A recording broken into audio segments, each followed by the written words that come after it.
It's been a busy few days for the Prince and Princess of Wales. They've been definitely out and about in full view.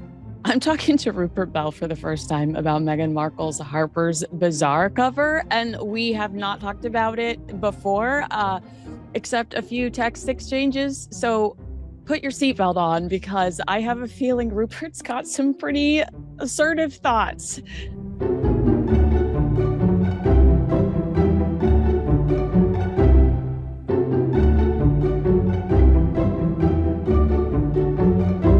Hi, all. Welcome to Heirs and Spares. I'm Kinsey Schofield, and I'm going to be giving you the rundown on Meghan, Sussex, and Prince Harry right here from sunny California.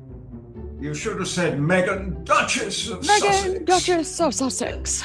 But I'm Rupert Bell, but I'm in Villamoura in Portugal. I'm on a bit of a golfing press junket this week, and I'm calling my tour Trials and Tribulations of Rupert Bell on the Golf Course. But more importantly, I have some good and better news to be talking about, and that, of course, is the goings-on of the Prince and Princess of Wales.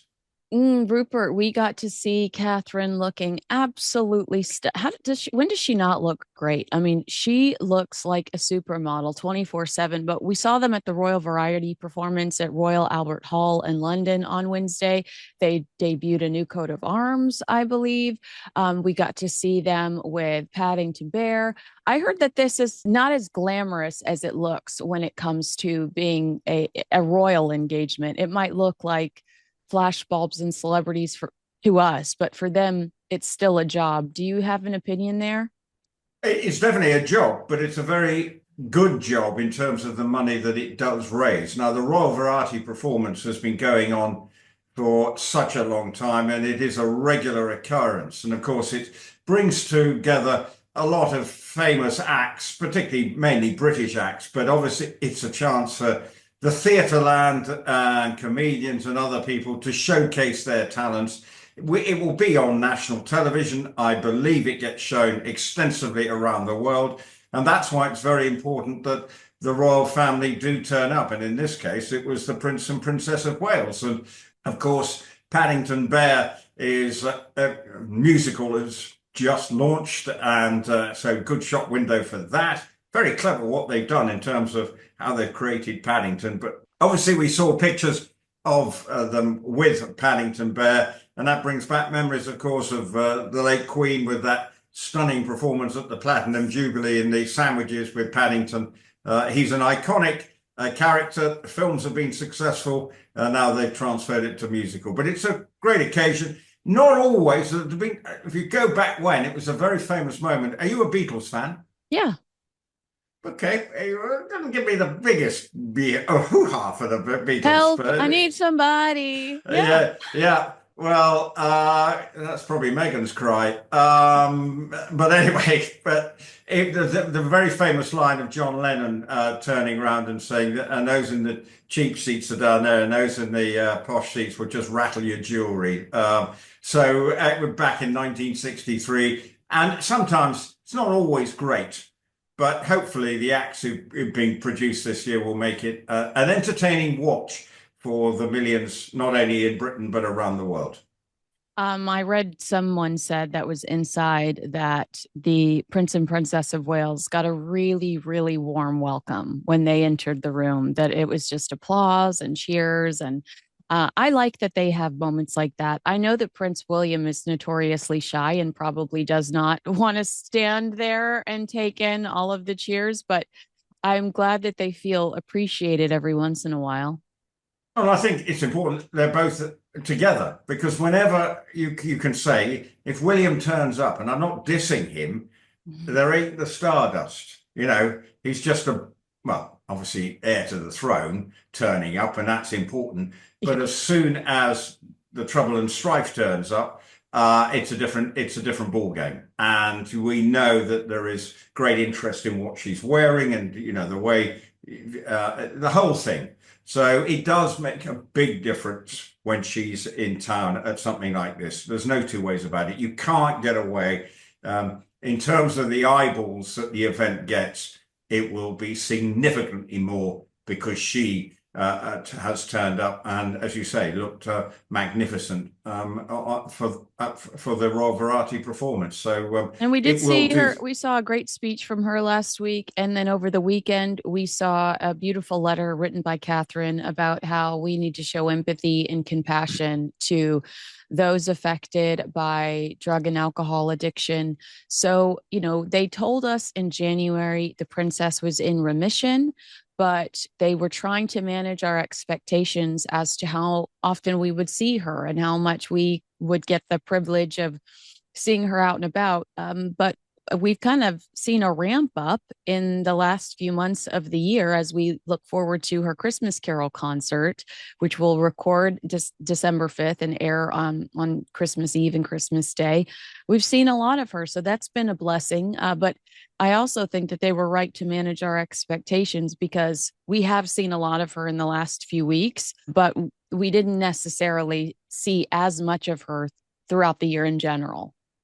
Well, And that's okay. And that's okay. That's only to be expected. And I think the other big takeaway was the sort of slightly of the Jessie J, obviously the singer, talking about her own cancer battles to Prince William.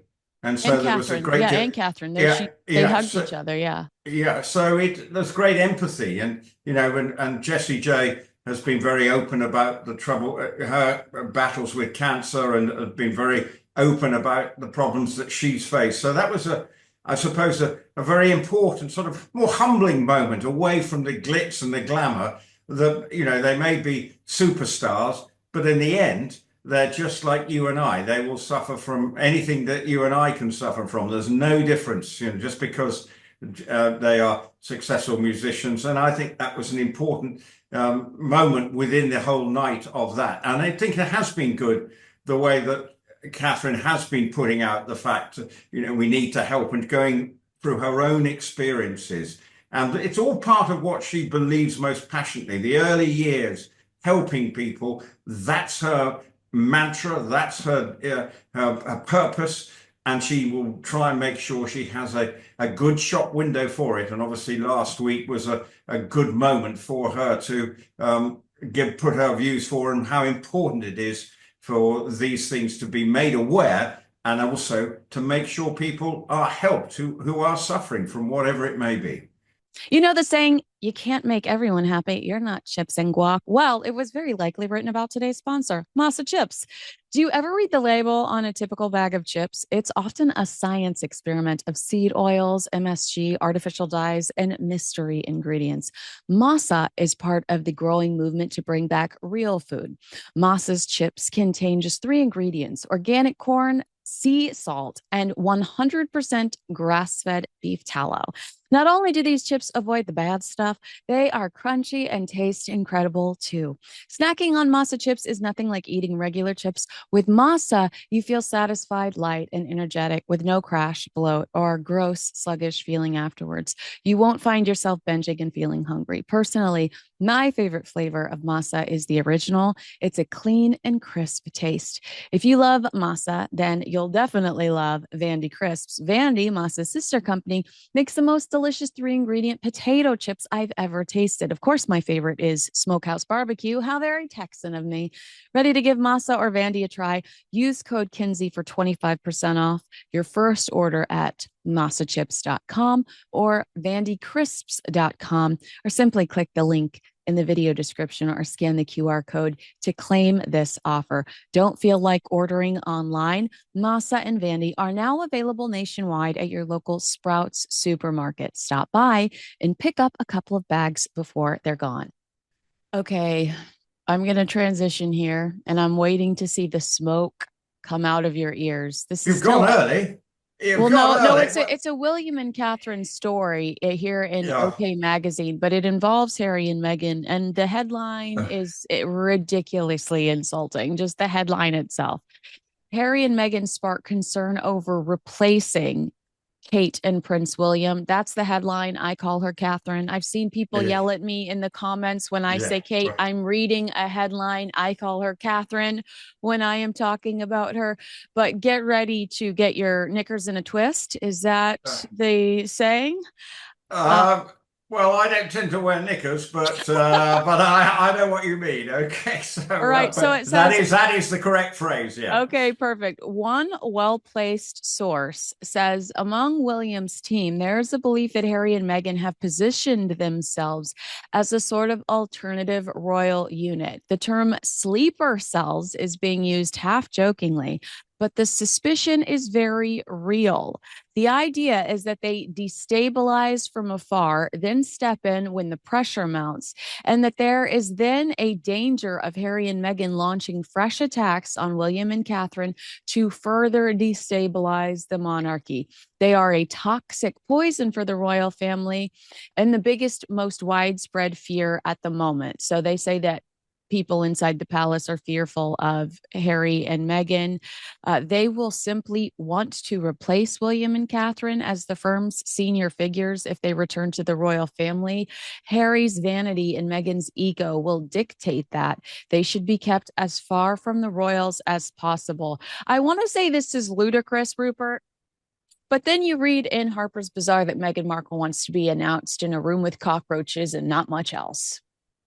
That made my blood boil because I thought America didn't actually believe in sort of titles and everything, and We she don't. needs to It's get. Meghan Markle that does. Yeah, she needs to get a life and not be so stuck up with self-deluded ideas like that. If it's all to be believed, and there's no reason to not.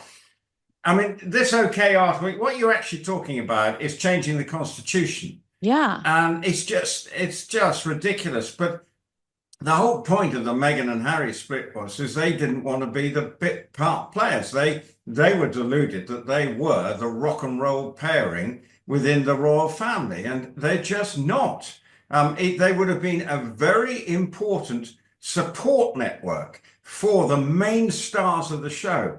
But the problem is, as we know, one half of that support network believed that she should have been the star of the show and didn't understand that, unfortunately, we have a constitution in this country, and it is the firstborn then ascends to the throne. It's known, that's the way it works here. So even if they do come back, they will still be the bit part players. They'll be like the Princess Royal. They will be the support act. Yeah, So they will not be like the Princess Royal because they do not have the work ethic of the. I know what you're saying, but it's like they wouldn't be like her because at least you and I talk about her as often as we do because we see her. She is very visible and puts herself out there. Well, I think Harry and Meghan, if they weren't getting what they wanted, would lock themselves away in a nice little crown estate and not participate because they're well, they just want to do their own thing, and they think they should do it on their terms without the. It is an important role. The royal family have a role on behalf of the nation. It's not about the individuals. And this is the problem. Now, Harry and Meghan are creating huge problems for the royal family. The Andrew issue is creating huge problems for the royal family. So they have got major issues sort of coming at them, as well as trying to make sure that they are seen to be relevant. So that's why last week was a very important week to see what the Prince and Princess of Wales were doing, what they believe in, how they get out and about and can be seen to be connecting with the British public, but they don't have the opportunity to do it when they want. I mean, and you know what? You're so right. Last week was such an important moment for the Prince and Princess of Wales. And guess who drops a trailer for her new Netflix series and a brand new cover article? Hang on. I'm not going early, right? Okay. Keep the lid on. We gotta keep the lid on things. Okay, all right. I mean, one of the reasons why I gave this article a little bit of thought, or I thought, is because some of it does ring true. For instance, a separate palace figure offered a blunt assessment saying the concern is the pattern. Harry drops in, causes a ripple, then disappears, and all the while keeps nibbling away at William and Catherine's standing. To many within the institution, it looks coordinated rather than accidental. That's just what we were talking about with a big week for the Prince and Princess of Wales. And here comes Meghan Markle's trailer. and Magazine. They said there's a huge fear Harry can't help himself and would be recording every conversation and needing as material for his second memoir or another Netflix series. So there are some legitimate statements in there that we can agree with, that Harry and Meghan, I don't know if they're trying to position themselves to replace William and Catherine, but it certainly feels like they're trying to compete with them a lot of the time. There's no two ways about it. They want to upstage. It's the same. Here are the sort of comparisons. It's when Andrew was at the Duchess of Kent's funeral, what became the story. So whenever Meghan puts something out, it supersedes. And because of the notoriety, the eyeballs are then focused on that. She knows what she's doing. The negativity, the fact is, it's like, oh, here she goes again. And it's almost, you get the sense that she revels in this. Now, I may be talking absolute baloney there, No, you're but not. the consistency of the patterns are there for all to see. So And have you noticed that she never interrupts Harry's time, positive or negative? Who went quiet, quiet, quiet during the promotion of Spare? Meghan was nowhere to be seen when Harry was doing his media tour to promote his book, which was actually kind of humiliating based on the amount that he talked about his Todger. Who went quiet, quiet, quiet? Who was silenced when the Senabale fallout was taking place, and every headline was accusing her of being a bully that upset Dr. Sophie Shandaka, Meghan Markle. So she does go away every once in a while and shut the heck up, but she seems to poke her little head out whenever William and Catherine have anything positive to promote. And that is the most irritating thing about this, because obviously next week, her program drops. Oh my goodness me, we got so much to look forward to next week. And then like diarrhea, like diarrhea. And then it's the carol service at the end of the week. So that will attract all the headlines. And it's so, but well, we've got to watch it and we can make up for ourselves. And I can't understand why it's not out this week, because isn't it, well, it's Thanksgiving week and your country is gearing up to stuff the turkey. Right. For the first of a month-long celebration where you do get friends and family together and you do host. I mean, why wouldn't you release it on Wednesday, the day before Thanksgiving, so you could get some last minute tips from Meghan about how to host for the holidays? Well, is it, I mean, unless I've got it wrong, isn't Thanksgiving almost the one where families come together and Christmas has a different vibe?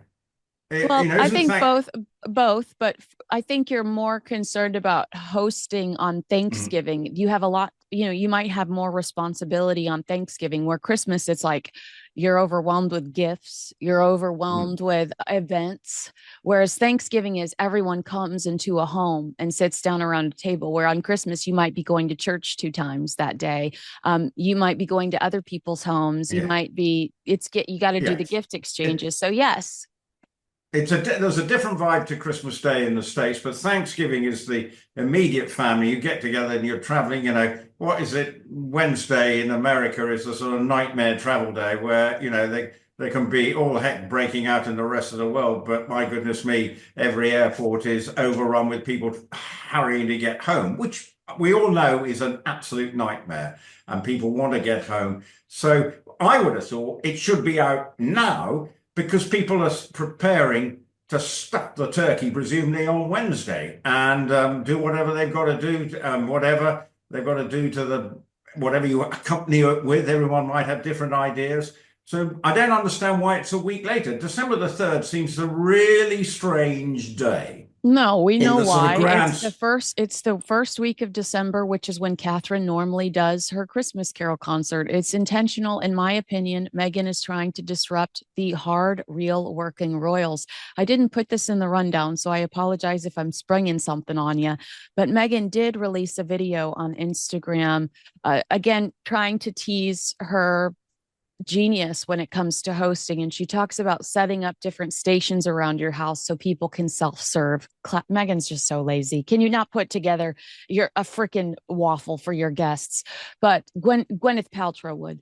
But she's putting together this station for a breakfast station. And of course, she's got all of her gross jam and everything out there.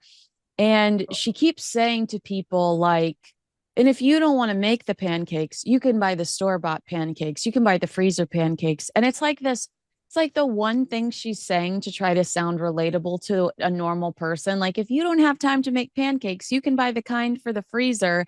But it just sounds so ludicrous coming from her, especially after that Harper's Bazaar article where we now know she insists on being called the Duchess. Yeah, and how much of a cook is she? Yeah. I mean, seeing that turkey being drizzled in honey. Look, I love cooking the turkey. I got an absolute rollicking from my family 2 years ago because I overcooked it. I thought it was fantastic, but Was it it was. Christmas Vacation style where when you stuck the knife in, it deflated and everybody Well, felt that, defeated? no, no. Well, I thought I'd cooked an absolutely beautifully moist turkey for the assembled multitude in my house. But the harumphing from my son, my wife, that I turned into cardboard was deeply distressing. But I'm going to have another go this year. You But I are. won't be looking at Meghan's recipes of how to cook a turkey. But it's all about the basting, and that means getting the turkey out and doing it. I'm not sure we've ever seen. Oh, well, maybe we will in this holiday program, seeing her pull out the turkey and baste it properly and getting whatever you do to do it. And We'll look, have to see. We'll have to wait and see. look, I'm But no cook. the countdown is on. Talk to me about Meghan Markle's Harper's Bazaar cover and Oh, story. What were your takeaways? And did you notice oh, any similarities between her pictures and Princess Diana's for I did. Vanity Fair? Well, I got sent a very funny email from a friend who watches the program in Australia. And thank you, Chris. She will be delighted to get a mention of the picture of like her Meghan wearing something, and then next to there's a picture of Columbo with Colombo. his Mac, which I thought was absolutely fantastic. What are my takeaways? Incredibly ordinary and dull the pictures, but more importantly, with that article, the Meghan Duchess of Sussex is just crass. Normally, now back in the day, what happened was if you're going to somebody's house, you get announced to the guest, the host. So back in the day, you'd be announced. It would come through and say whoever it is, the Duke and Duchess of La Di Da, to the King and Queen. They would be announced. You don't get announced when you walk into the room and it's one person. I mean, how up your backside are you to do that? And there's no other way to describe it because it is wrong. Because that person, it's like, next time if we meet, is when we meet in that pub again, whenever you do, you walk in because obviously you're the Queen of California. I expect the producers to announce to Rupert, here arrives Miss Kinsey Schofield, right? Okay. And I've No, got to go. I Okay. would never. I would never have the But I audacity. mean, but isn't that the audacity in a house? And it seems like where they were going, it was sort of contrived as well, very set up going to the restaurant. But the real takeaway was how she's saying she's never felt so loved. Did you ever But say I in mean, the you're article? you're ranked the number one disliked celebrity in the United States of America on ranker.com. Saying that no one loves you as much as Harry does Uh, is not is that's not that hard of but an accomplishment. why isn't she saying the I other love way him. around? I love him. Yeah, and see, was there any mention of, yes, I'd never had, he's got my back. Well, what do you think of him? Hmm. Yeah. If you're telling, it seems to be We one way know street. Rupert, we know she doesn't have his back because when Senabale was exploding, guess who was quiet? This holiday, while others are chasing the rush, find your sense of calm with Peak. Peak has been so good to us, guys, so I hope you will show them some love. They are a luxury wellness brand powered by rare plants and cutting edge ingredients, offering the perfect remedy for the season's hustle and bustle. Their science backed botanicals, minerals, and vitamins support metabolic function, immune health, sustained energy, and radiant skin. In this festive season, choose serenity as the ultimate luxury with Peak. One of their newest essentials, the Deep Hydration Protocol, is a day to night electrolyte system that keeps your body and skin hydrated while promoting better health. Made without sugar fillers or artificial flavors, and crafted with natural ingredients for a clean, spa like taste you can feel good about.